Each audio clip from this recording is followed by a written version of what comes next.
Welcome to The Grow Show, powered by Steel. On The Grow Show, we share ideas, tips, tactics, and insights to help you grow your landscaping business based on our team's 40 years of experience running a landscaping company and working with other owners and their teams to do the same.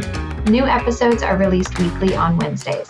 Without further ado, here's your host, Marty Grunder. Well, good morning, good afternoon, good evening, wherever the case may be. This is Marty Grunder from Grunder Landscaping Company and The Grow Show with another exciting edition of, yes, many of you have guessed it by now, The Grow Show, powered by Steel. Hey, I hope all of you are doing well. We have another short lesson here today on The Grow Show, powered by Steel. And what we're going to talk about today are sales, because sales is what makes a company go, folks. The prettiest of all Ferraris is not going anywhere without some gasoline, and gas is to a car what sales are to a company.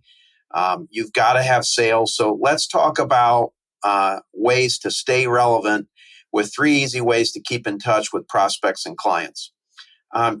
This year is my 39th year in business. And before cell phones and texting and emails, you had it a lot different. You either had to call someone on the phone or go see them or write them a letter to get their attention to maintain a relationship. You didn't have texting. You didn't have Snapchat. You didn't have social media for people to get to know you. You didn't have emails to use. So you had to do things differently when I got started in my business. Now, if you're under 35, you're probably listening to me saying, God, that guy is old. What do you mean you didn't have cell phones? That's just not, it wasn't there. Okay. I remember I bought my first cell phone in 1986 or 1987. And I have my iPad here. It was bigger than this iPad. It was like a big box, and I carried it with me. And then I progressed into a phone that I had installed in my truck, and the horn beeped when the phone was ringing. And I remember one time I slid halfway down a client's front yard in the rain trying to get to my phone, only to find out it was a friend calling asking if I wanted to go to the Reds game. Okay, so things have changed a lot. But what hasn't changed, ladies and gentlemen, is the importance of relationships and the importance of a concept that I have talked to many of you that have been following me for years ad nauseum, which is people do business with people they know, like, and trust. And so let's talk about the 3 ways that you can stay relevant with prospects and clients. And the 3 ways are you either call, you write them, or you visit. So let's talk a little bit about each one. Why might you call someone? I still think cell phones and then the regular landline like I have here on my desk, which we still have them here, I still think that is a very powerful tool that you can use. Why might you call someone? Well, you would follow up. Maybe you just did a $3,000 cleanup for someone. What I do, folks, is I start a sticky note at the start of each day, and I write down the names of the people, and I've got mine started already here, the names of the people I want to call when I'm driving. Now, I do it safely, okay? I can't stand people posting videos of themselves traveling. I do not do that. I have both hands on the wheel. I'm looking straight ahead, but I have no problem calling someone on a check-in. I'm not going to call them when I'm driving if there's an issue. I'm going to be pulled over for that. But if it's a check-in, and most of the times I'm getting voicemail, to be blunt, hey, Mrs. Jones, Marty Grunder, I know we just finished a cleanup. I just want to make sure you're completely happy. See if you need anything else. If there's any issue or anything at all, I'll come over. I'll walk around with you. But I just want to make sure you're happy. I remember the first time something happened to me that I had someone call me, and I was 16. I had a dental procedure, and the dentist called me at home to make sure that I was okay.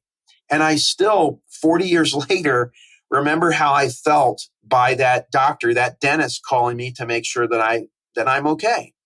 How would you feel if someone they detailed your car at your company, and a member of management or even the owner called and said, hey, Marty, it's Jimmy from Jimmy's Detailing. I want to make sure you're happy with your detailing. I mean, that is smart business. And also when you're doing that, folks, remember there's something you can add on to that. I'm so glad you're happy. Say, if you have a friend or family member that would need their car detailed, would you please send them my way? I'm trying to grow my business. People will help you, all right? And studies have shown people will refer you if you do a good job, of course, but you got to ask.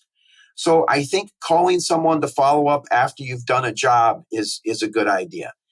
I think it is good to use the phone to touch base with someone that you haven't talked to in a while. We have three things that we teach our sales professionals here at Grunder Landscaping, and at the hundreds, it's probably thousands now, of salespeople that we've coached at the Grow Group. And there's three things I think a sales professional needs to do every day. Every day I prospect, every day I nurture, every day I close. So every day I look for someone that I could do business with, I'm prospecting. Every day I nurture, I get a touch on someone. And then every day I close. I got to be trying to close work. Every day I prospect, every day I nurture, every day I close. Well, checking in to see if someone needs something, that call might go like this. Hey, Jim, it's Marty Grunder calling. Sorry I missed you. I just wanted to drop you a note. Say, I drove by your building the other day and I couldn't help but notice there's some things we could help you with. Would there be a time and would you see value in me just stopping by to see you real quick and walk around? Even if you don't want to walk around, I'd be happy to stop by and just see how you're doing. Again, people do business with people they know, like, and trust. So you can use the phone to do a check-in, all right, to stay relevant with someone. Why might you write someone? Okay, so if we're talking about three things, call, write, and visit, gave you a couple examples of the call. Why might you write someone? Why might you write them an email? Why might write them a letter? Why write them a text? Think about that. You might write someone a letter thanking them for the business. You might write someone a letter with a survey that's enclosed. You might write someone a letter that restates why you'd like to work with them. You might write someone a letter as a follow-up to an issue that puts in writing in the mail what you're going to do. You might write someone a letter or a handwritten note. We have these little 3x5 cards that I absolutely wear out. And then we have thank you notes that look like this. They have pictures of jobs that we've done, and then they're blank. I send on average 5 to 10 notes a week. So I'm mailing about 500 notes, anywhere from 250 to 500 notes a year to prospects and clients. This is old-fashioned, folks, and people don't do this anymore. And I think the value of writing notes like that, it's very, very powerful. And we make it mandatory that our salespeople write notes. When I see someone in the Dayton Business Journal, local paper, I'll write them a note. If I see that they want an award, the local papers here, when it's graduation time, they often print the list of the salutatorians and the valedictorians and all the other students. If I see their picture, I'll cut it up and I'll mail it to them. They have like the top 50 women in Dayton. I'll cut out the ones that I know, even some of them that I don't know who they are, like personally, but I've heard of them. I'll write them a note. I'll congratulate them. I'll include a brochure. So calling can be used for marketing. All right. Do you have a landscaper? Writing can be used for marketing. Do you have a landscaper? You, I'm here. People do business with people they know, like, and trust. And I think writing an email, writing a letter makes a lot of sense. Now, texting, I'm going to tell you, like, for example, I fired someone that I did a lot of work with, and I got someone new from the same company because I asked her to please not text me her stuff. And she just kept texting me her marketing. Couldn't stop. I didn't want to see, it was a personal thing. I didn't want to get text from her company. I told her to email me. All right. To me, my phone and my text, that is the most intimate form of communication I have aside from taking a phone call. And I don't want texts on things like that. It's just me. I'm not saying that if you do, you're wrong. I'm not saying that at all. I don't care. I'm just telling you that prospects and clients have a preferential format or mode of communication, and you need to find out what that is. When you're initially meeting with someone, if they say, go ahead and text me quotes, do this, do that, whatever, then go ahead and do it. I'll tell you what I use text for. I use text for someone I might see at a restaurant, but I don't want to interrupt them. Hey, Jimmy, I saw you over there eating dinner with your wife. I hope you're doing well. It was nice to see you. Have a great day. Hey, Jimmy, congratulations on your Brewers beating my Reds last night. How's it going? Okay. So I use them for informal things, or if I'm meeting and I'm running late, which try not to be running late. I just feel like I have a really good feel for what to use text with. I do not use text when there is an issue with the client. Do not. If they text me, I'm very unhappy. I don't get in a debate with them. If they send me a text at night, which I'm not going to mislead you, that's happened a few times. Got home from vacation, Marty, very disappointed. Jim, I'm really sorry to hear that. I will call you first thing in the morning. What time will you take a phone call from me at? Or can I come see you tomorrow first thing in the morning? Texting is for convenience, but we've got to use it in the right fashion. I don't know where I would be with family things through the years without texting.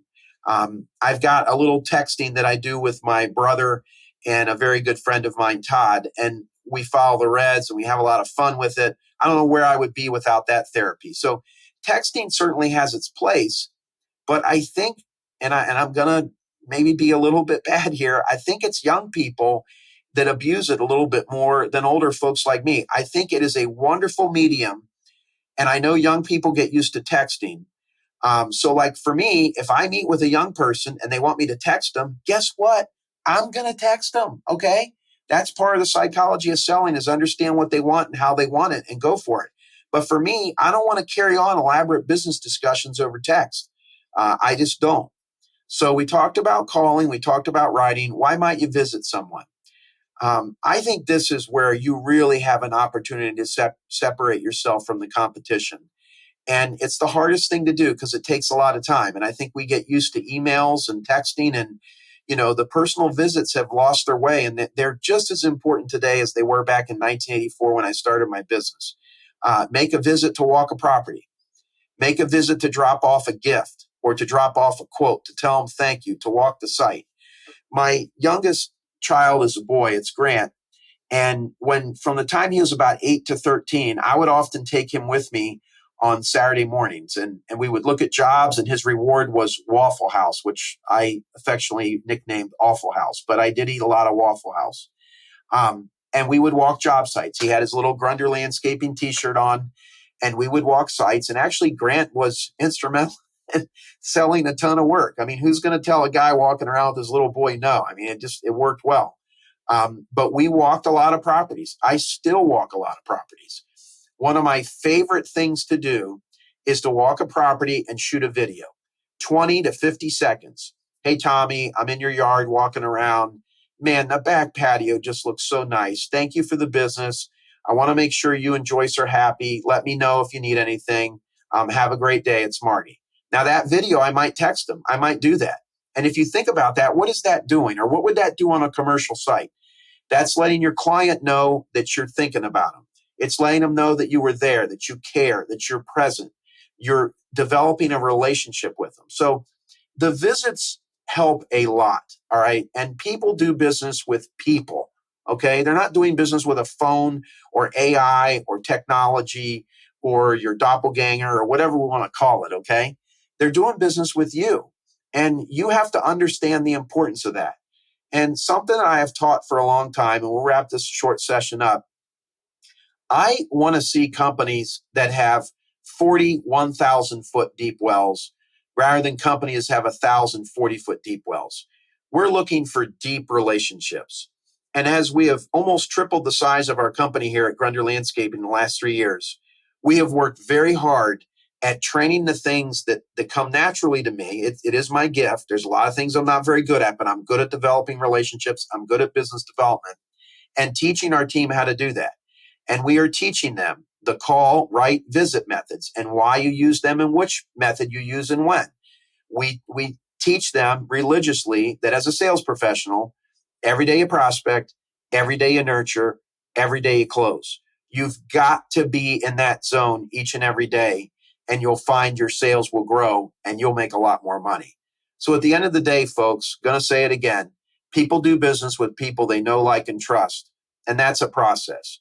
So as we wrap it up here on the Grow Show powered by Steel, who are you going to call, write, and visit this week? If you loved what we did today, there's going to be a lot more of this and much, much more in all areas of your business at Grow 2024, Des Moines, Iowa, RJ Lawn Service, February 6th, 7th, and 8th. I hope you'll join us. We'll talk to you next week on The Grow Show. Thank you for listening to this episode of The Grow Show. Be sure to subscribe so you never miss an episode, and head to growgroupinc.com for more information and resources to grow your landscaping business. A special thanks to the folks at Steel, whose support makes this podcast possible and whose reliable handheld power equipment makes our jobs easier daily. We'll talk to you next week.